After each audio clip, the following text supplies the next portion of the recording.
Woman expressed, because this world needs women unafraid of their own magic. Welcome to the show, where we explore what it means to be a fully expressed woman, a woman aligned with her desires and dreams, a woman who knows her potential is well within reach. Here, magic happens.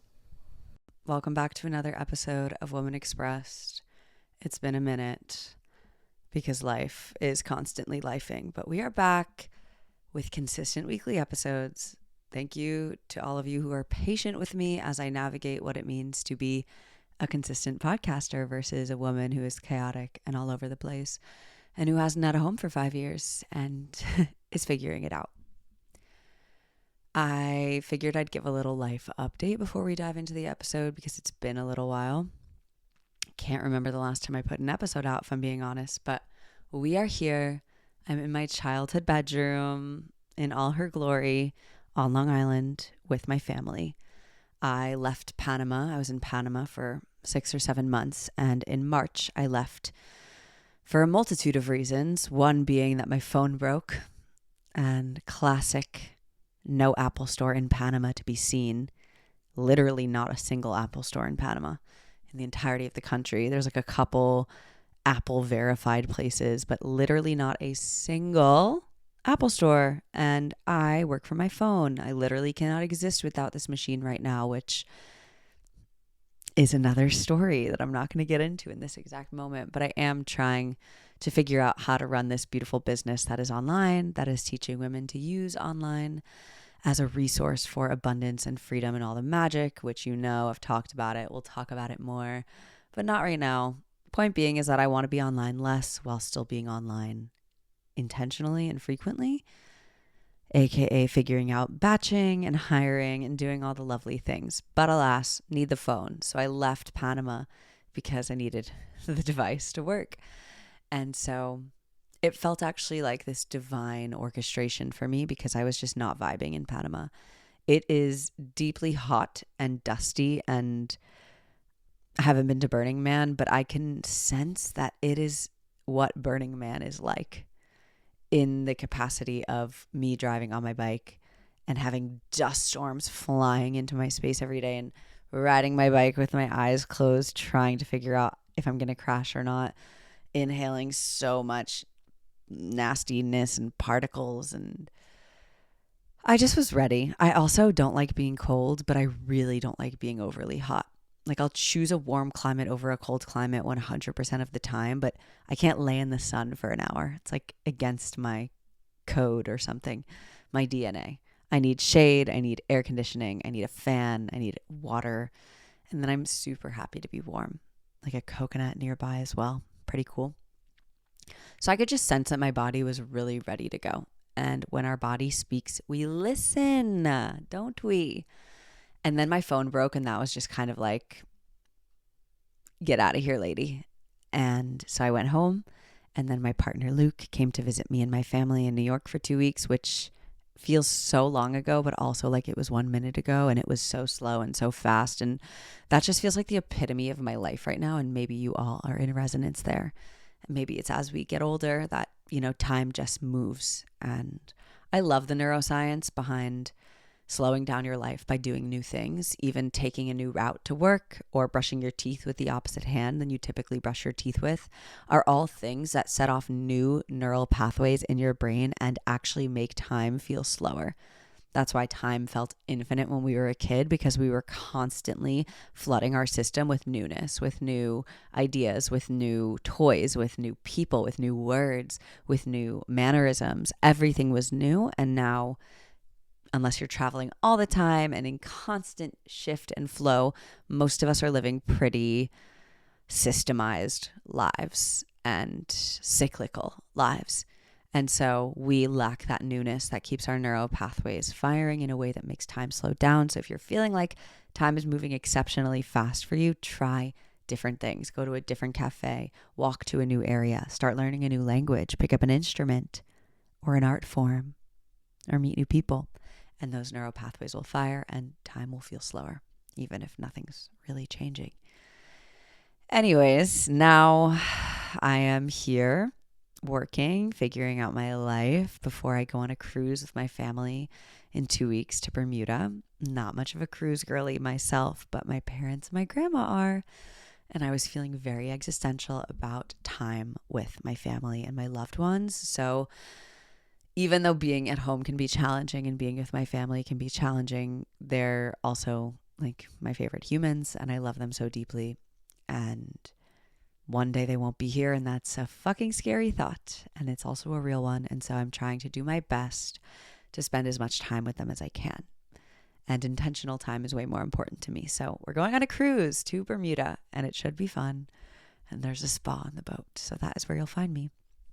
And then for the summer, I'm going to the French Alps to start with Luke, my boyfriend. And we're just going to work and hike and go on a van trip in his van, a little camping trip. Then I'm going to go to Berlin with another one of my best friends for a couple of days. Then I'm going to Portugal to Goat Festival where I'm facilitating a somatic workshop. Then to Italy for my Muse Collective creative residency with my co-founder and sis Harmony. Then Paris, Marseille, and Cannes with 3 incredible sisters of mine. And then hiking for 5 days in Austria. And then who knows? We've got a booked and busy summer, and my goal is really to be on camera a lot, to be filming, to get on YouTube, to be creating as much as I can, just because I know that I have so much in me when I'm in inspired environments, and Europe's going to be an inspired environment, I can tell. And the other insane update in my life is that I started a delusional series, which you can check out on my Instagram page if you're curious.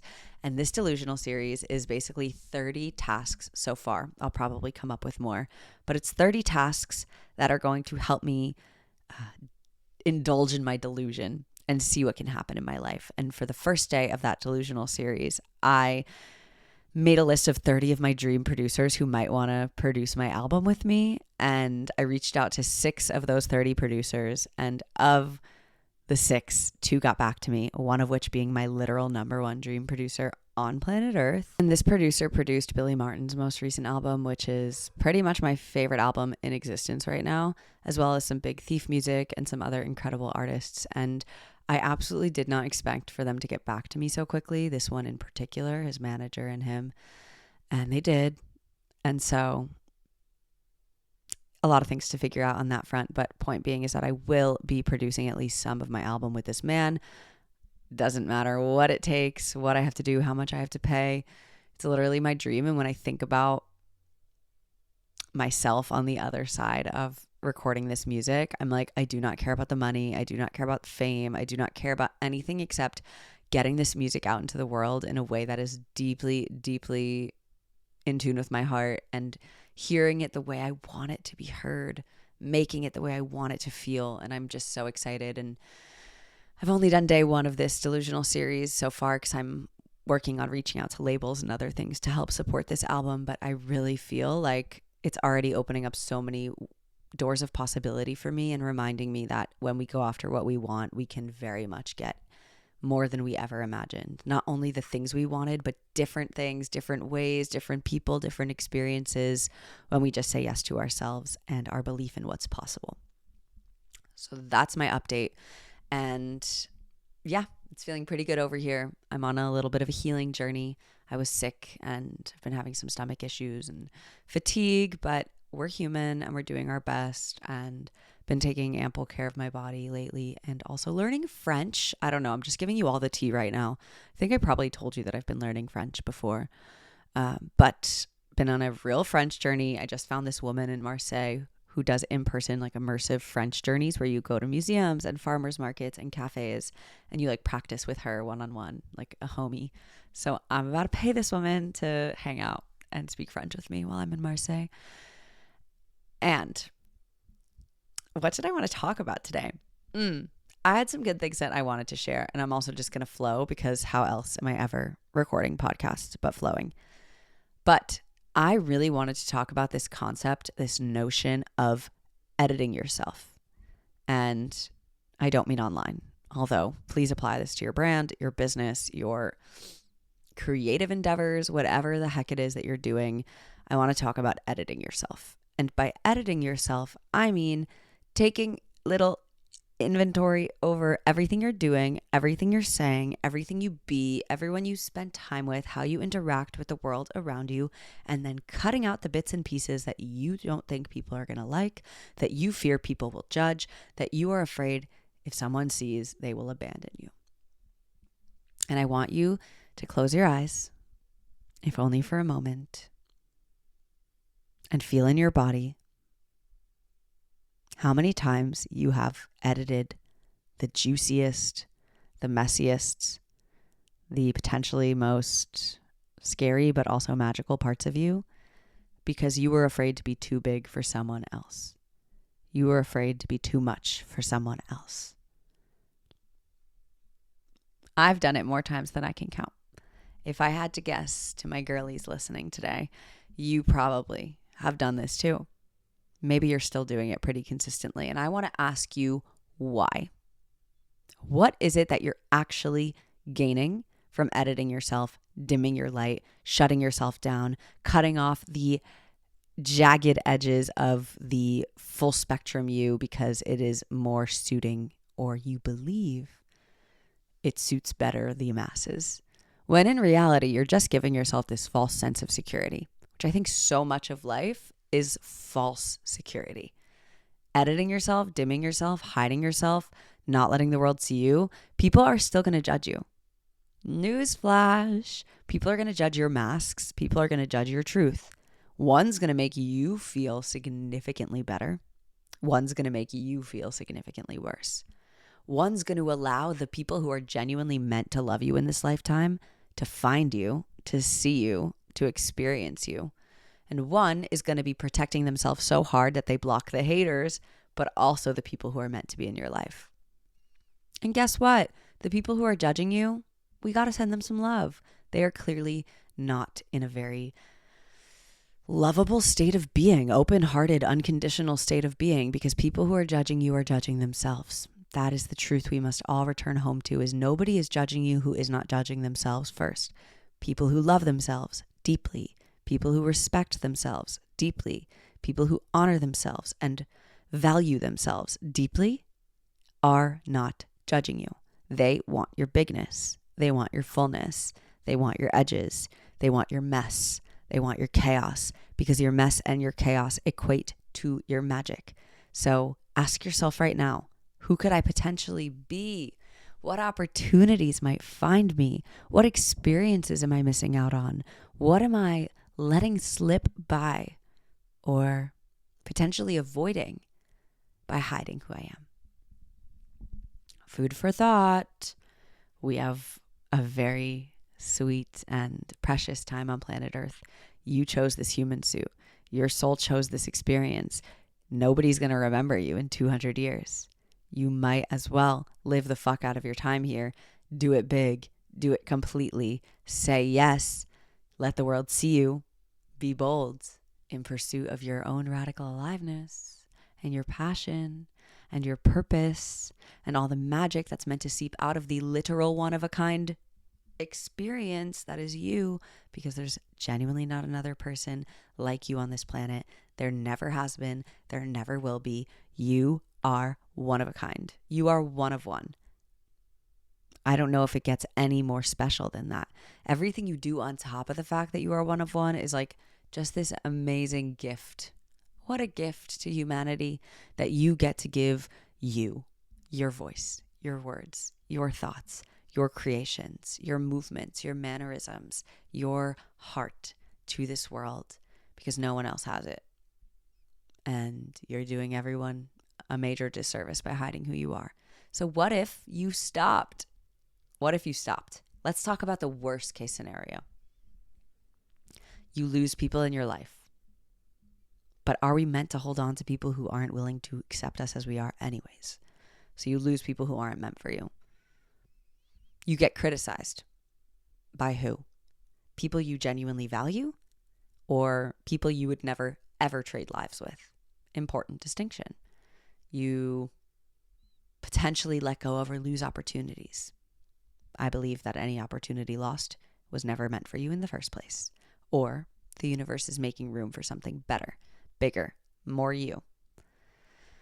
I don't know what else goes wrong here. Obviously, there are layers to this and privilege to this, and I speak from a first world country, and if you're in a first world country, you can relate to this. And if you are not, there's obviously a different set of rules here. So I want to acknowledge that piece. But also, the fact that you have this privilege, if you are watching this from a first world country, you have the freedom to use your voice, you have the freedom to move your body, you have the freedom to express, then it is actually a disservice to humanity, to those who literally do not have that privilege, to not use your ability to be you, to not use your ability to express and be yourself and be raw and wild and crazy and full spectrum. Something I like to think about is the fact that one day I will be on my deathbed, or at least close to it. I'll have this knowing that my time is coming. I hope at least. And I hope it's when I'm 111. Thank you very much. But in this moment, when I'm old and wrinkled and filled to the brim with memories, I will have a choice, just as you will have a choice. To look back on everything you did, on everything you were, on everything you shared, on everything you let yourself be or not. And you will, one, look back with immense gratitude, immense love, immense respect, and pure joy on everything you accomplished, not accomplished, but accomplished in your heart, accomplished in your being, that you let yourself express, that you let yourself experience the fullness, that you let yourself be vulnerable, that you shared fully, that you loved fully, that you were loved fully. Or you will look back with a heaping helping of regret because you hid, because you didn't enjoy it enough, because you didn't express enough, because you didn't let yourself be seen, because you didn't go after all of the unrealistic dreams you had, because you settled, because you stayed small. And I know death feels like a lifetime away, and our ego does an incredible job, for me as well, avoiding it at all costs. But one day, this beautiful, magical journey will have shifted into something else. And my dying wish as a 29-year-old for my future self is to go with zero regret, with just a full fucking heart and insane memories and a tribe around me of people who I let see me fully. So, not to get too deep on you today or anything, but choose wisely, you know? Choose wisely how you spend your days here. Choose wisely what you say yes to. Choose wisely how you let yourself hide or stay small, or how you move through those struggles to find the truest you on the other end of the coin. Because no one's going to do it for you. You might get a little words of inspiration every once in a while, but no one's going to do it for you. It's not possible. It's not their job. It's your job. You get to. What a gift. You get to. You get to be yourself. You get to self-express. You get to say yes to life. You get to let people see you. You get to be fucking weird. You get to be insane and delusional. You get to let nothing stand in your way. And I'm going to leave you with that. Short and sweet, to the point. You are the maker of your reality. You are in charge. You say yes. You say no. You take the leap. You hide. You be bold. You cower. No one's making the choice for you. And when you make these choices for yourself in a way that supports you and your expression and your heart and your freaking weirdo self, the world will match you with people who are just as weird, with opportunities just as extravagant, with magic just as palpable. So say yes to yourself, to your dreams, to your life, to your humanness, to your mess, to all the things that make you you, and run with them through the fucking wind, because you can. If you are a woman and you consider yourself to be an artist, which, newsflash, if you're a woman, you're an artist. Doesn't matter if you have a specific craft, doesn't matter what you're up to, you're an artist. We have a few spots left for the Muse Collective Creative Residency this summer, July 13th to 18th in southern Italy on the Mediterranean Sea. We are spending 6 days amongst a group of international women, remembering who the fuck we are, shedding physical and metaphorical layers, getting deeply in tune with our pleasure body, with our breath, with our heart, with our muse. We are channeling the divine and making fucking insane art and remembering who we are and using our voices and moving our bodies and painting and playing and praying and drinking tea and doing all of the things together. And it's going to be an absolute game changer, a life changer, if I do say so myself. We're going to be nourished each day by Italian nonas in a beautiful, gorgeous retreat center in the very south of Italy, by the sea, in an olive grove. We are going to have a fucking amazing time. We have a film photographer joining the party. And yeah, just come vibe if you're curious about this or you want to get on a call to chat more. We have a few spots left. DM me on Instagram at Emma Marshall and we can chat to see if it's the right fit for you. I'm sending you so much love. Thank you for tuning in, and I will see you next week.